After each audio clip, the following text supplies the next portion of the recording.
મગરનું દિલ ધડક રેસ્ક્યુ કરાયું. સંખેડા તાલુકામાંથી મગરનું દિલ ધડક રેસ્ક્યુ.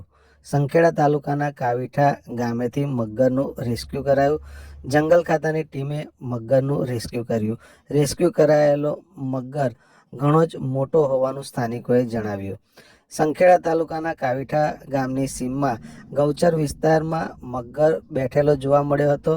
મગર ગૌચરની સીમમાં બેઠેલો હોવાની સ્થાનિકોને જાણ થતાં મોટી સંખ્યામાં સ્થાનિકો અત્રે મગરને જોવા માટે દોડી આવ્યા હતા.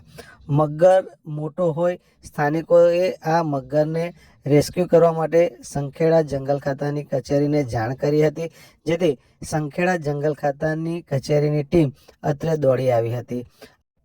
કાવીઠા ગૌચરની સીમમાં અત્રે દોડી આવેલી જંગલ ખાતાની ટીમ દ્વારા આ મગરનું દિલ ધડક રેસ્ક્યુ કરાયું હતું. મગરને રેસ્ક્યુ કરવા માટે જંગલ ખાતાના કર્મચારીએ ખૂબ જ જહેમત ઉઠાવી હતી. આ મગરને રેસ્ક્યુ કરી લેવાયો હતો. રેસ્ક્યુ કરાયેલા આ મગરને જંગલ ખાતાની ટીમ સંખેડા ખાતે આવેલી નર્સરી ખાતે લઈ આવી હતી અને હવે આગળની સૂચના મુજબ આ મગરને નૈસર્ગિક વાતાવરણમાં મુક્ત કરવાની કાર્યવાહી હાથ ધરવામાં આવશે. મગરનું રેસ્ક્યુ થતાં કાવીઠાના ગ્રામજનોને પણ હાશકારો થયો હતો. લાંબો વિશાળકાય આ મગર રેસ્ક્યુ થતાં સૌને રાહત થઈ હતી. સૌએ રાહતનો શ્વાસ લીધો હતો.